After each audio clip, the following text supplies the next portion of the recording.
네, 오늘 함께 보실 말씀은 사도행전 18장입니다. 사도행전 18장 1절로 11절 말씀인데요.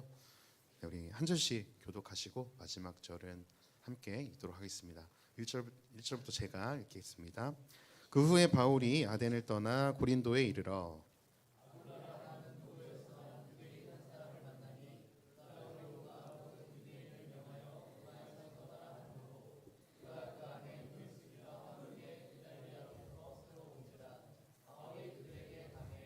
생업이 같으므로 함께 설며 이르하니 그 생업은 천막을 만드는 것이더라.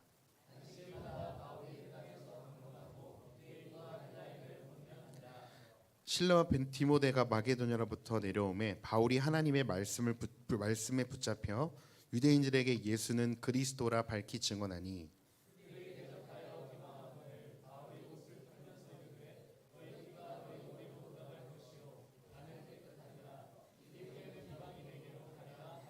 거기서 옮겨 하나님을 경외하는 디도 유스도라 하는 사람의 집에 들어가니 그 집은 회당 옆이라.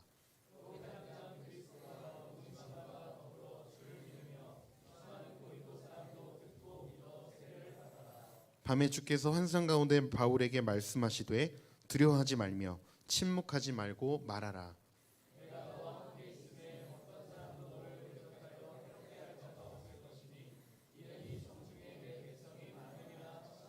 함께 읽겠습니다. 1년 6개월을 그들 가운데서 하나님의 말씀을 가르치시니라. 아멘. 네, 오늘은 주의 복음이 전파되기 위해라는 제목을 가지고 하나님 말씀을 나누도록 하겠습니다. 복음이 전파되고 믿는 자들이 늘어나 교회가 세워지는 일은 결코 쉬운 일이 아닙니다. 이 일은 사람의 일이 아니기 때문에 사람의 힘으로는 결코 할 수 없는 일이 교회가 세워지고 그 교회의 복음이 전해지는 일입니다. 복음 전파의 영역은 철저하게 하나님의 영역입니다.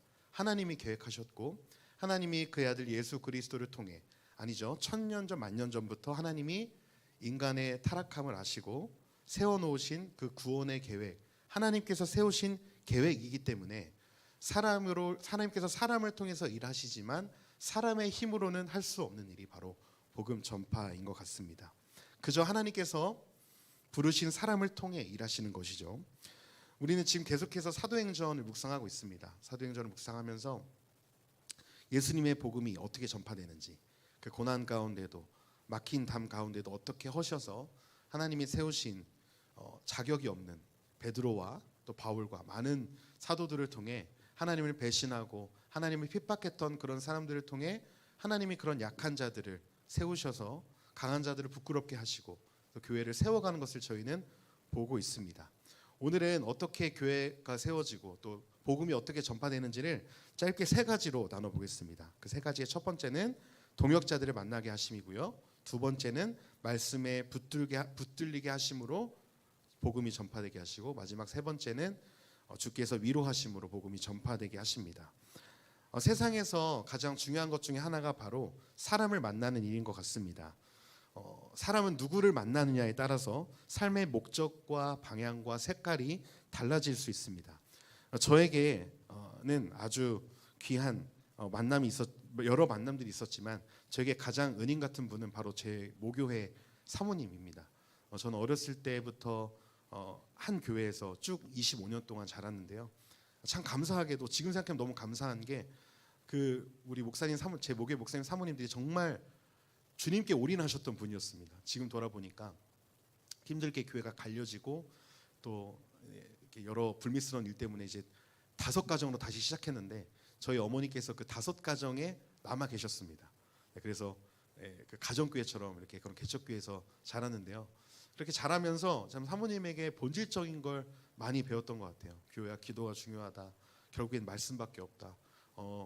내가 너에게 할 수 있는 말은 예수님밖에 없다. 어렸을 때는 다 기억되어지지 않았지만 지금 제가 이 사역의 길을 가면서 너무나 큰 양분이 되어지고 있는 것 같아요. 그래서 저에게는 그 두 분을 통해 물론 하나님이 저를 바꿔가지고 만나주셨지만 저는 두 분들을 통해서 하나님을 인격적으로 만나게 됐고 하나님이 어떤 분이신지 알게 됐고 그리고 성경이 왜 진리인지를 깨닫게 되었습니다. 그래서 사람은 누구를 만나는가에 대가 너무나 중요하고요. 성도님들은 그동안 사시면서 중요한 만남들이 있으셨을 거예요. 네, 그런데 오늘 본문에는 바울도 또 다른 중요한 만남이 기다리고 있었습니다. 바울은요, 아시는 것처럼 성령의 인도하심을 받아서 마게도냐로 들어간 다음에 빌립보에 이르러서 계속해서 하나님의 성령이 인도하셨으니까 좀 탄탄대로로 열리고, 바울이 복음을 전하기만 하면 몇천 명씩 돌아오면 좋겠는데 그거와 달리 성령의 인도하심이 있었는데 바울은 맞았고요, 착고로 갇혔고요, 사람들에게 비방을 당하기 일쑤였습니다. 그러면서 이제 빌립보와 데살로니가를 지나 아덴을 지나서 오늘 고린도를 향하게 됩니다. 잘 아시는 것처럼 이 고린도라는 지역은요, 참 무역의 교통 요충지였고, 그리고 그 당시 많은 산업이 발달됐기 때문에 많은 재정과 그 수많은 인구들, 70만 명이 넘는 인구들이 고린도에 살고 있었습니다. 고린도를 전반적으로 보면요, 잘 살고 부유하고 뭔가 여유 있어 보였지만 영적으로 보았을 때는 도시 전체가 바로 죄악으로 타락하고 있었고, 그리고 고린도 도시는 쾌락과 유욕과 술 취함의 도시였습니다. 특별히 성적으로 타락한 도시가 바로 고린도였습니다. 그래서 이 고린도는 무역의 요충지와 또 중요한, 사람의 눈으로 봤을 때 중요한 부분도 있었지만 하나님의 복음이 정말 필요한 것이 바로 고린도였습니다. 그래서 결국 지금 바울이 사람들을 피해서 지금 이곳까지 내려왔지만, 하나님의 관점으로 봤을 때는 바울이 피해서 왔지만 결국에는 하나님의 복음이 필요한 곳에 지금 바울이 있는 것이죠. 지금 이 바울은 쫓기다시피 왔기 때문에 실라와 디모데를 데살로니가에 놓고 지금 혼자 이동을 하고 있었습니다. 아덴을 지나서 고린도에 향하게 되었는데요. 그래서 이 바울은 혼자였기 때문에 언제든지 홀로 있다가 목숨의 위협을 받을 수도 있었고 지금 불안한 상황이었습니다. 그래서 바울에게는 특별히 동역자가 절실하게 필요했습니다. 이 로마에서 마침 고린도로 온 본도 출신의 유대인 아굴라와 브리스길라 부부를 바울은 만나게 됩니다. 오늘 말씀 2절을 함께 같이 읽어보겠습니다. 아굴라라 하는 본도에서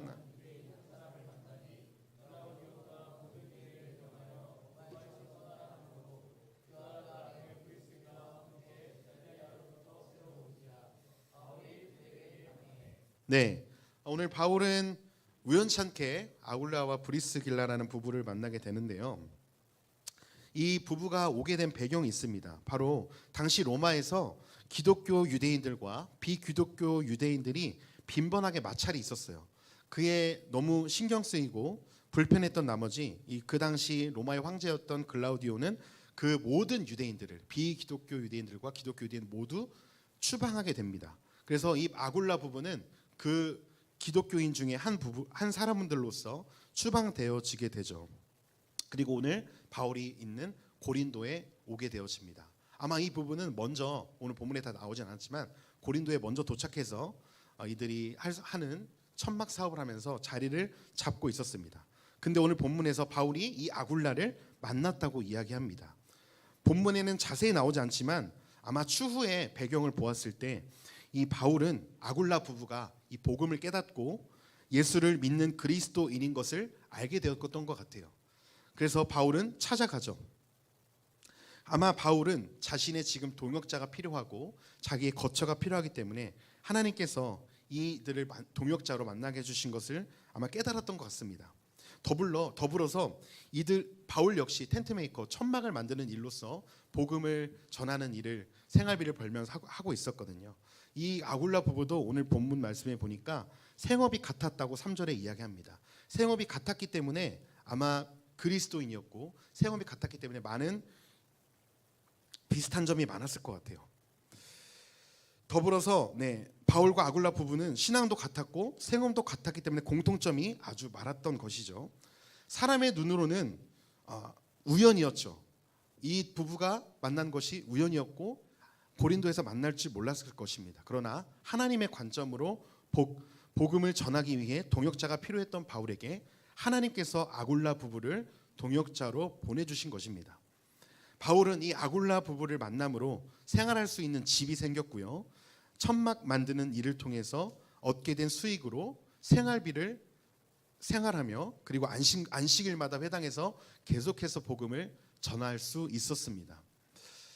이것을 보았을 때 하나님께서 당신의 일을, 복음의 사역을 하실 때 결코 홀로 두지 않으시는 것을 보게 되어집니다. 내가 예상하지도 못했던 곳에서 바울처럼 또 동역자를 만나서 생계를 이어가게 하시고 당신의 복음이 그 땅에 전파되게 하시죠. 우리가 공동체로 부름받은 것이 바로 다름 아닌 교회 공동체입니다. 내 옆에 있는 지체들, 그리고 교회의 성도들, 그리고 우리 나무원들 모두 우연히 만나게 된 것이 아니라 하나님의 섭리와 인도하심 아래에서 만나게 된 것입니다. 저도 이 담임 목사님 남성치 목사님을 2017년에 처음 뵀는데요. 그때는 이제 목사님이 다리를 다치셔서 이렇게 목발 짚고 계셨습니다. 제가 이제 면접 보러 왔을 때 그렇게 계셨는데, 제가 이제 그때를 이제 오늘 말씀 준비하면서 그때는 생각해봤는데, 제가 남석진 목사님과 이렇게 오랫동안 같이 있게 될 줄 몰랐던 것 같아요. 그냥 잠시 스쳐가는 인연을 알았는데, 참 벌써 우리 목사님이랑 같이 지낸 지가 7년째 됐더라고요. 그래서 참 목사님을 보면은 참 여기까지 힘든 게 너무 힘든 게 보이셔서 그 힘듦이 조금이나마 좀 제가 느껴지는 것 같습니다. 우리 목사님 너무 잘하고 계시고요. 근데 저는 제가 여기 있게 될지도 몰랐습니다. 사실은 저도 소부계로 갈 줄만 알았는데 하나님이 여기로 인도하심이 참 동역자로 또 목사님을 저를 불러주신 게 아닌가, 부족한데 불러주신 게 아닌가 생각이 됩니다.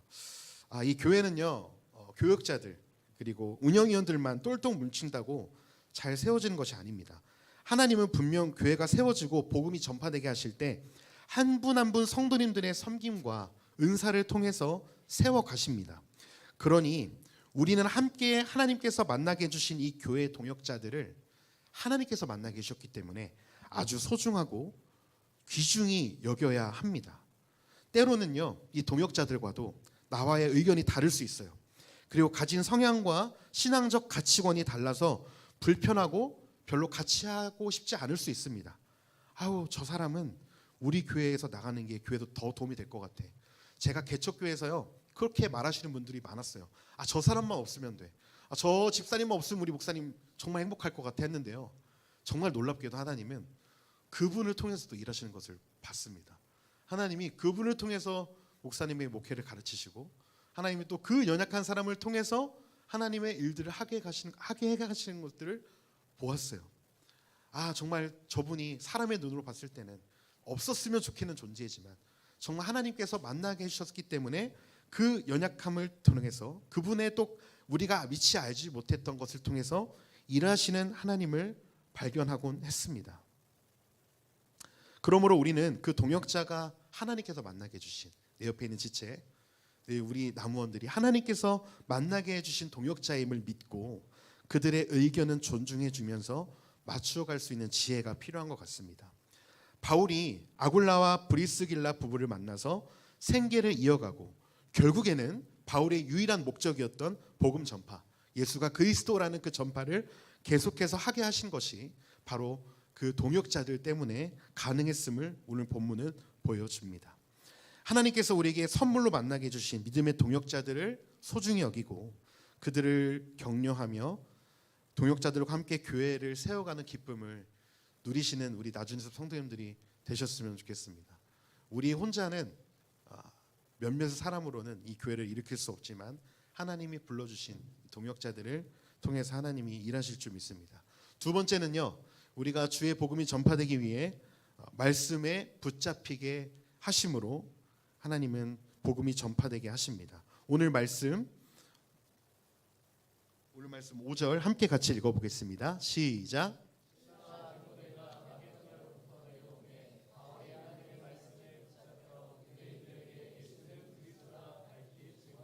아멘. 바울이 죽음의 위협을 무릅쓰고 계속해서 예수의 이름을 전합니다. 예수가 그리스도다. 너희가 십자가에 못 박아 죽인 그 십자가에 죽은 그분이 하나님의 아들이셨다. 그분만이 우리의 구원자시다. 그분만이 우리의 메시아다.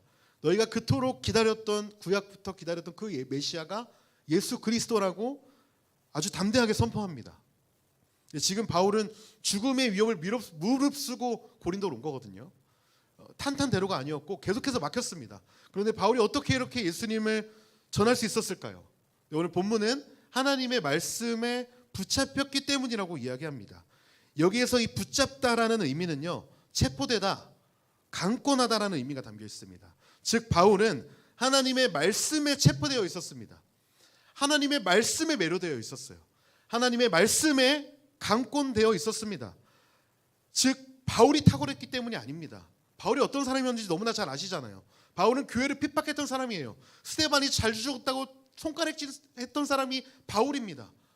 바울은 가장 자격이 안 되는 사람이었어요. 그런데 하나님이 그 바울을 들어서 쓰실 뿐만 아니라 담대히 예수가 그리스도라고 선포케 하십니다. 하나님의 말씀에 사로잡힌 바울은 말씀이신 로고스이신 예수를 전하지 않고는 견딜 수 없었습니다. 왜냐하면 하나님의 말씀이 붙잡았기 때문에 그렇습니다.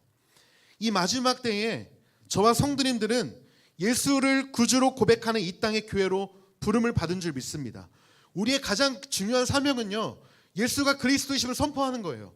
이 땅에 구원이 난무한, 우리가 누구 어떤 신을 믿어도 구원에 낙원에 다다를 수 있다는 이 다원주의 시대에 예수가 그리스도다, 유일한 구원이라고 선포하는 그 교회의 사명이 가장 중요한 사명입니다. 세상은 점점 더 악해져 갈 거예요. 예수를 알고 믿는 것에 대해서 더욱 싫어할 겁니다. 그리고 다양한 매체와 방법으로 계속해서 사단은 그 매체와 모든 문화를 통해 복음을 거부하게 할 겁니다. 이런 어두운 시대에요, 교회가 맡겨진 복음의 사명을 감당하기 위해는 한 가지밖에 없습니다. 바로 하나님의 말씀에 붙들려야 합니다. 요즘 성도님들의 삶에는 무엇에 붙잡혀 사십니까? 나를 붙잡고 있는 것이 무엇입니까? 나를 붙잡고 있는 것이 돈이 될 수도 있고요, 쾌락이 될 수도 있고, 나의 어떤 내가 선하다고 생각하는 내 어떤 일이 될 수도 있고요, 내가 하나님 말고 제가 붙잡고 있는 것이 어떤 사역의 열매일 수 있습니다. 하나님 자체를 붙들어야 되는데 지금 우리는 다른 것을 붙잡고 있을 수 있는 것이죠. 우리가, 이 교회가 다른 사람에게 말씀을 전하고 복음을 외치기 전에는요, 먼저는 내가 먼저 하나님 말씀 앞에 붙들려야 됩니다. 내가 먼저 하나님 말씀 앞에 붙들리고 그 말씀에 매료되고 체포되어야지만 가능한 일입니다. 그러기 위해 우리는 날마다 하나님의 말씀을 가까이 해야 하고요, 교회는 부지런히 사역자들부터 이 말씀을 연구하고 가르쳐야 합니다. 이 바울이 용기가 대단하기 때문에, 목숨이 2개이기 때문이 아니었어요. 하나님의 말씀이 그를 붙들고 있었기 때문에 예수가 그리스도라고 담대히 선포하고 있었습니다. 다시 한번 말씀드립니다. 교회의 가장 중요한 사명은요, 바로 세상에 복음을 전하는 일입니다. 교회가 구제도 해야 되고요, 사회에 좋은 선한 영향력도 흘려보내야 되지만 그거는 2, 3차적인 일이고요, 교회가 세상에 가장 줄 수 있는 큰 선물은 바로 예수 그리스도이십니다. 우리 교회가 예수 그리스도를 담대하게 세상에 선포하는 교회가 되기 위해 하나님 말씀 앞에 우리가 철저하게 붙들리길 소망합니다. 말씀에 붙들리기 위해 날마다 묵상의 자리에 나아가고요, 말씀을 붙들리기 위해 우리가 날마다 주님과의 관계에 목숨을 거셨으면 좋겠습니다. 마지막 3번째, 이 땅에 복음이 전파되기 위해 우리는 주님의 위로하심이 필요합니다. 바울이 더욱 힘써 말씀을 선포하게 되자 더 격렬하게, 그 고린도에 살던 유대인들이 더 격렬하게 바울의 말을 비방하고 대적하기 시작합니다. 이에 바울은 낙심하지 않고요, 주님이 가르치신 대로 그들에게 설득하려 하지 않고 곧장 이방인에게로 향합니다. 바울이 회당 옆에 있는 이방인 디도 유스도의 집을 새로운 선교 본부로 정하고 복음을 전하자 그 회당의 회당장과 그의 온 집이 주를 믿고 수많은 고린도 사람도 듣고 세례를 받습니다. 그러나요, 한편으로 이 지금까지 2차 전도여행 오기까지 이 바울의 복음 전파길은 아까 제가 서두에 말씀드렸던 것처럼 결코 녹록지 않았습니다. 바울이 성령의 인도하심을 따라 갔는데도 막히고 맞고 비방받고 옥에 갇히고요, 그런 고난의 심한 연속이었습니다. 앞으로 안디옥으로 내려가게 될 이 바울의 사역도요, 고난의 시련의 연속이 남아 있었습니다. 어쩌면 이 바울도 인간적인 생각으로 좀 이쯤 되면 하나님이 좀 일하셨으면 좋겠는데, 이쯤 되면 좀 사람들이 돌아왔으면 좋겠는데, 이쯤 되면 예수님을 인정했으면 좋겠는데 사람들은 여전히 비방한다라는 것이죠. 어쩌면 바울의 마음에도 제가 바울이었다면 이 정도 했으면 포기하고 싶은 순간이 여러 들었을 거예요. 그리고 그냥 안전하게 예루살렘 교회 가서 대충 되는 대로, 사역이 열려진 대로 하고 싶은 마음이 인간적으로 들었을 거예요. 그런 바울의 심정을 알았던 것일까요? 바울에게 주님께서 환상 중에 바울을 찾아가십니다. 오늘 말씀 9절 10절을 함께 같이 읽도록 하겠습니다. 시작.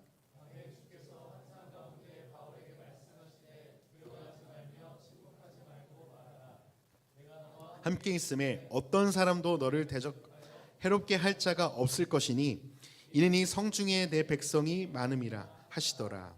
아멘. 자신의 말씀 사역을 비방하고 대적하는 유대인들로 인해 바울은 적지 않게 위축되었을 것이지만 주님께서 그것을 아시고 환상 중에 바울에게 나타나셔서 말씀하시죠. 두려워하지 말고 침묵하지 말아라. 내가 너에게 맡긴 이 복음을 계속해서 선포하라. 왜냐하면 내가 여전히 너와 함께하기 때문에 그렇다. 하나님이, 주님이 함께 하신다는 사실은요, 성경에서는 형통이라고 이야기합니다. 어떤 상황이 바뀌고 상황이 열릴 때 성경은 형통하다고 하지 않고요, 요셉이 하나님과 동행했을 때 성경은 형통하다고 얘기하죠. 바울은 상황은 어렵고 형통하지 못하고 불통도 이런 불통이 없죠. 그런데 주님이 함께 하시다는 그 사실 때문에 아, 맞아, 주님이 여전히 나와 함께 하시는구나. 바울은 다시금 용기와 위로를 얻었을 것 같아요. 바울아, 바울아, 두려워하지 마라. 그리고 말하라. 침묵하지 마라. 나의 이름을 계속해서 전하라. 왜냐하면 내가 너와 함께하기 때문이다. 내가 너를 보호하고 있기 때문이다. 내가 너를 보호하고 지키고 있기 때문에 너를 해할 자가 아무도 없을 것이다. 나는 너의 생명을 주관하는 하나님이시기 때문에 너를 해할 자가 없을 것이다. 담대히 얘기하라. 바울을 주께서 위로하십니다. 찾아오세요. 교회는 교회의 사명을 따라 복음을 전하고 세상에 복음이 전파되는 일을 계속해서 여러 가지 방면으로 감당해야 될 것입니다. 그렇게 세상에서 삶으로 복음을 성도님들은 열심히 전하고 계십니다.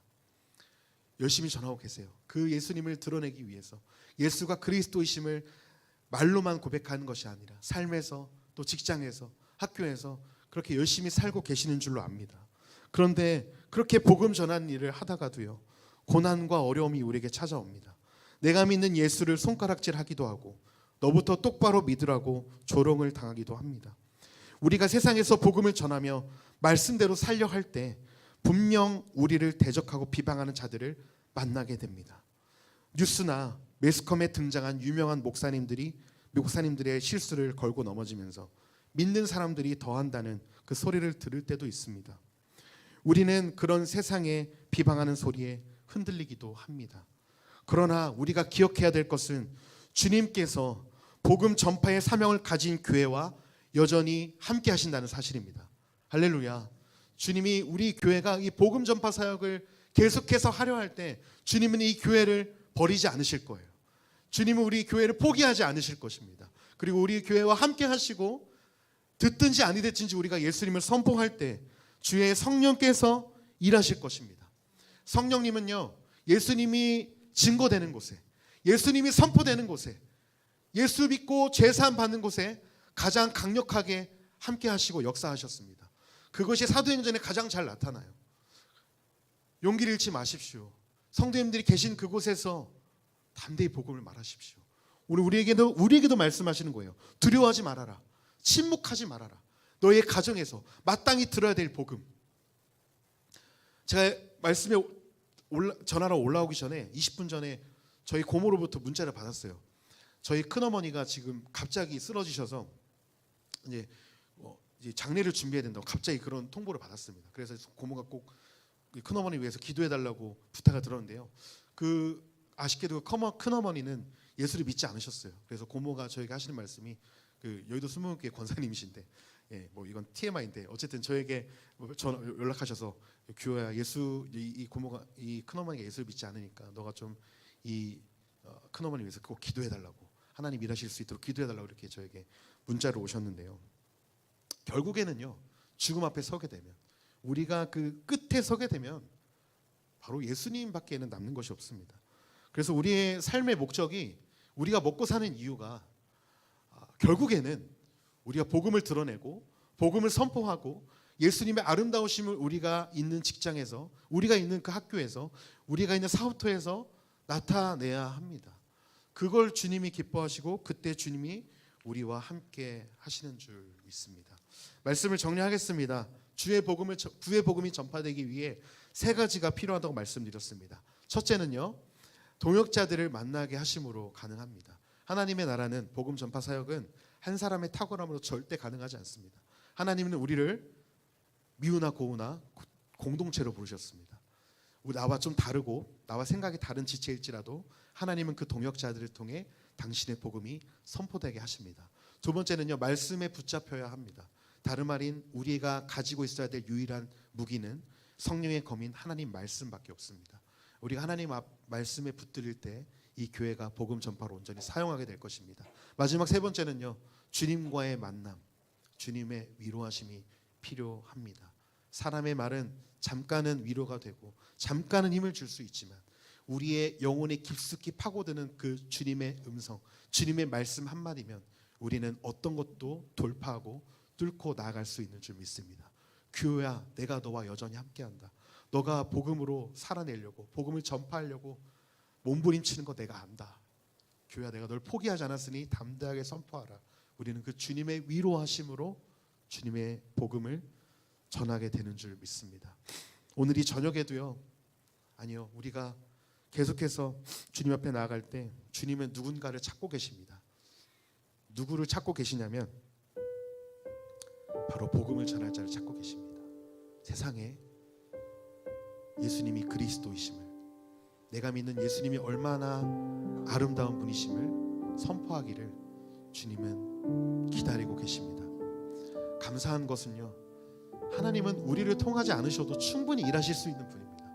그런데 하나님은 그런 연약한 우리를 부르셔서 세상의 복음의 도구로, 주님을 드러내는 도구로 우리를 불러주셨습니다. 누가 나를 위해서 세상의 복음을 들고 나갈까?